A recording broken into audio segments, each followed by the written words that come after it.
The rain had been falling since dawn, slow and heavy, as if the sky itself was mourning someone it had lost. Inside a small broken-roof house at the edge of the city, an old woman sat on the cold floor, staring at the door that had not opened for months. Her name was Aisha. Once, this house was filled with laughter. Once, this house echoed with the voice of a little boy calling Ami. Now, there was only silence. Aisha pressed her trembling hands against her chest. Her heart hurt not from illness, but from memories. 20-8 years ago, Aisha stood beside a fresh grave, holding a 3-year-old boy in her arms. The earth was still wet, just like her eyes. Her husband had died suddenly in an accident on the road, a life taken without warning. One moment he was alive, promising to bring sweets for his son. The next moment, he was gone forever.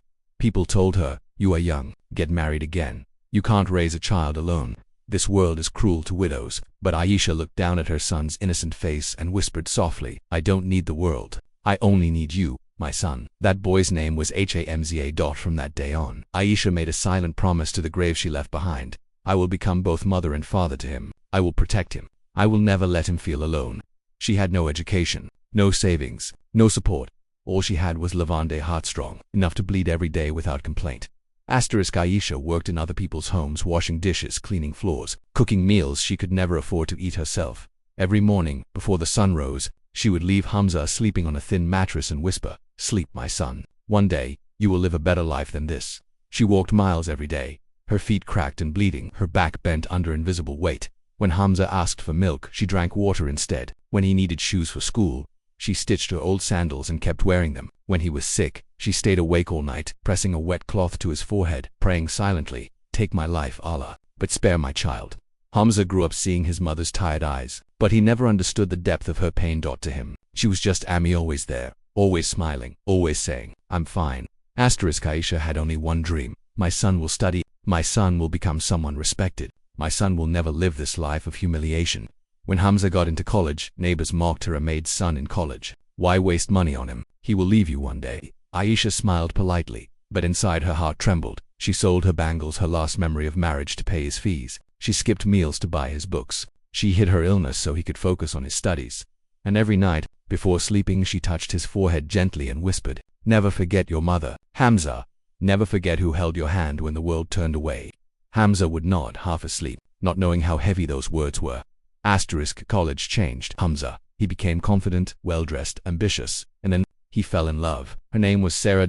She came from a modern family. She spoke softly but looked down on simple lives. She loved Hamza but not the world he came from. At first, Hamza didn't notice the way Sarah avoided visiting his home. He didn't notice how she stayed silent when Aisha spoke. He didn't notice the discomfort in her eyes when she saw the cracked walls and old furniture. But Aisha noticed everything a mother always does. She saw the distance growing in her son's eyes. She felt the silence replacing warmth. Still, she said nothing, because a mother believes love will bring him back. She was wrong.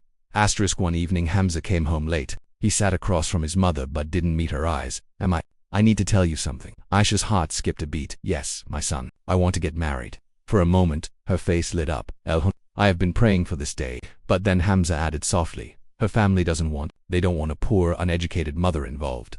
The room went silent. Aisha felt something crack inside her, but she forced a smile. "What does that mean, beta?" Hamza swallowed. "They want us to live separately. They say, you should stay here." Aisha's hands began to shake. She looked at the son she raised with her blood and whispered, "After marriage, where will I go, Hamza?" He didn't answer, and in that silence, a mother's heart began to break. The wedding lights were bright, too bright. They hurt Aisha's eyes as she stood in the corner of the wedding hall, unnoticed, like an old piece of furniture kept only because throwing it away would look heartless. Her son was getting married, the same son whose first step she had celebrated alone, the same son whose fever she had cooled with her own tears, the same son who now avoided her eyes.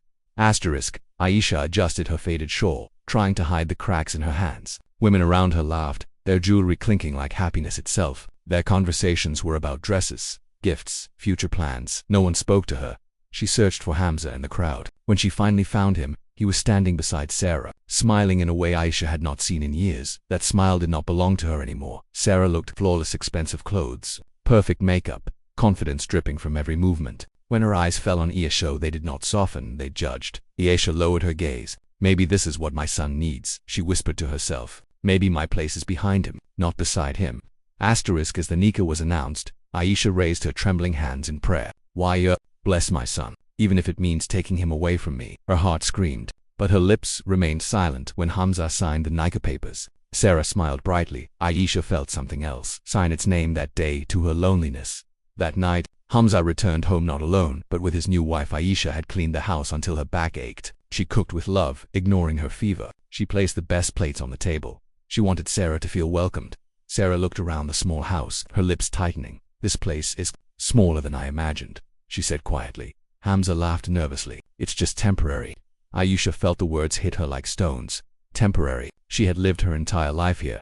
The next morning, Sarah spoke clearly without raising her voice. "Hamza, I can't live like this. I'm not used to this environment." Aisha listened from the kitchen, her hands frozen in midair. "What do you want me to do?" Hamza asked. "I want us to move. Just us." There was a pause. "And Ami?" he asked. Sarah replied calmly. "She will be more comfortable here. This is her place." Aisha pressed her hand to her mouth to stop herself from crying out her place. "What about her heart?" Hamza packed his clothes quietly. Aisha watched from the doorway. She wanted to say so much. "Take me with you. I will adjust. I won't complain." But no words came out. Before leaving, Hamza touched her feet. "Pray for me, Ami." She placed her trembling hand on his head. "May Allah keep you happy, my son, even if my happiness ends here." He hugged her briefly, quickly, like someone in a hurry to leave a stranger behind. Then the door closed, and with it, Aisha's world collapsed. The house became unbearably quiet. No footsteps, no laughter, no sound of tea being poured in the evening. Aisha sat in the same spot for hours, staring at the door. She cooked 2 meals out of habit, then realized she was alone. She folded his clothes, then remembered he had taken them. She waited for his call. 1 day passed, then 2, then a week. No call. Finally, she gathered courage and called Hamza. "Beta, are you eating properly?" "Yes, Ami, I'm busy. I'll call later." The call ended quickly. Too quickly. She stared at the phone like it had betrayed her after marriage. Sarah changed. She didn't stop Hamza from loving his mother. She'll simply redefine love. Don't visit too often. She'll get used to being alone. Every family needs boundaries. Hamza listened, because comfort is addictive. Months passed. Aisha's health worsened. Her hands shook more. Her vision blurred. She fainted once while cleaning a neighbor's house. No one told Hamza, because no one thought he would come at night. She spoke to Allah like he was her only family. "I didn't raise him for myself. Why, ya Allah? I raised him for you.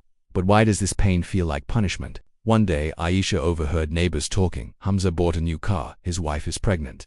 They live in a big house now." Aisha smiled weakly. "Alhamdulillah. He is happy." But inside she felt invisible. A mother, alive, forgotten, on Eid. Aisha cooked his favorite food. She dressed in clean clothes and waited. Morning passed. Afternoon passed. Evening fell. The food grew cold. The door never opened. That night, she cried silently, because even tears felt too loud for an empty house. Aisha began to speak less. "I eat less, smile less." She wasn't angry. She was breaking piece by piece. Time has a strange way of changing people. Sometimes it heals. Sometimes it hardens hearts. For Aisha, time did neither. It only taught her how to suffer quietly. Aisha stopped calling Hamza, not because she didn't miss him, but because every unanswered call felt like a fresh insult to her love. She would pick up the phone, look at his name, and then slowly put it down. "He must be busy," she would whisper. A good mother doesn't disturb her son's happiness. She convinced herself with lies, because the truth was unbearable. Sarah was clever. She never shouted. She never directly insulted Aisha. She simply planted ideas. "Your mother is very emotional. She doesn't understand modern life. If you keep visiting her, she'll never learn independence." Hamza nodded. At first, he defended his mother. "She raised me alone. She sacrificed everything." Sarah would smile gently. "I know, but love doesn't mean obligation forever." That sentence slowly erased years of sacrifice. Hamza's visits became rare. Once a week, then once a month, then only on special occasions. Each visit felt forced. He would sit uncomfortably, checking his phone, responding half-heartedly. Aisha noticed everything: the way he no longer asked about her health, the way he avoided staying long, the way his eyes searched for an excuse to leave. Still, she cooked his favorite food. Still, she smiled, because a mother believes if I love him enough, he will remember. One day, Aisha gathered courage and visited Hamza's new house. She carried homemade sweets in a small box wrapped with care. Sarah opened the door. Her smile faded instantly. "You didn't tell me Ami was coming," she said to Hamza. Aisha stood awkwardly.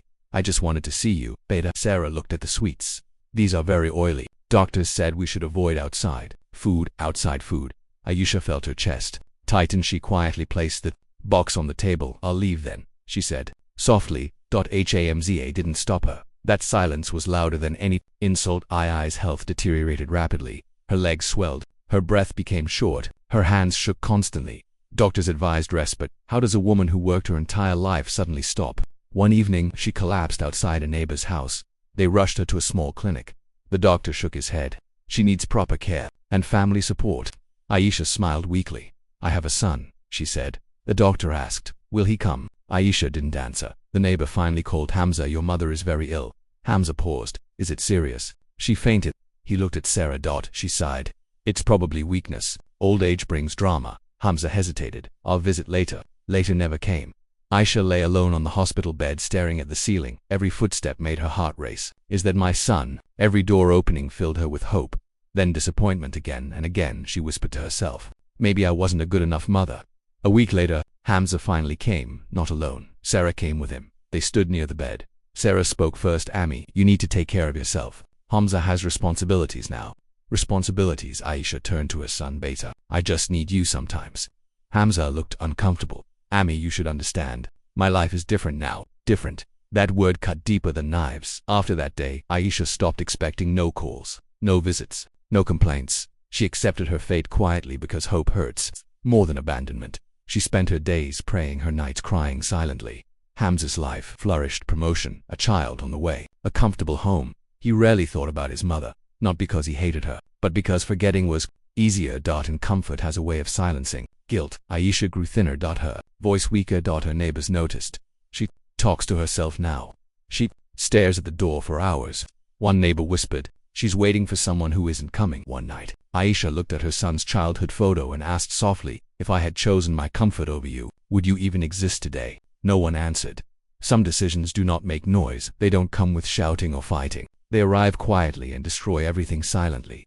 For Aisha, that day came without warning. Aisha's condition worsened during winter. Cold air made her bones ache. Her cough refused to stop. Her nights became longer than her days. Still, she held on to one fragile hope. When my son knows how serious it is, he will come. The doctor was clear. She cannot live alone anymore. Those words echoed in Aisha's ears like a death sentence. She didn't want treatment. She didn't want money. She wanted her son. The neighbor dialed Hamza's number again. This time it's serious. He said, your mother cannot manage on her own. Hamza listened silently. Sarah stood beside him, arms crossed. After the call ended, Hamza sighed. She needs help. Sarah nodded calmly. Yes, you should arrange something. Something. Hamza asked, a caretaker or a shelter. You can't bring her here. The room fell silent. Hamza looked at Sarah. She is my mother. Sarah replied without anger. And this is my home. That night, Hamza couldn't sleep. His mother's face appeared again and again, her tired eyes, her shaking hands, her quiet smile. But then Sarah's words returned. Our child needs peace. Our life will be disturbed. Every relationship needs limits. Limits, Hamza convinced himself. Ami will understand. She's strong. She lived alone before.